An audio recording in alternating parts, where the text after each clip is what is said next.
Hi everyone.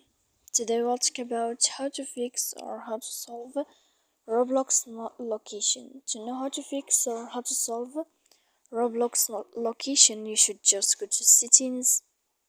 Here in this page, you'll enter two apps, default apps, app settings.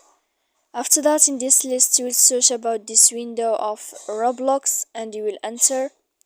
Then in this page, we click on first stop and we click OK. Here we go to click storage. After that we click clear cache, and in the end of all these steps then you can turn off your Wi-Fi. So please don't forget to support us by like and subscribe. See you next time in another video, and thank you for your attention and your watching. Goodbye.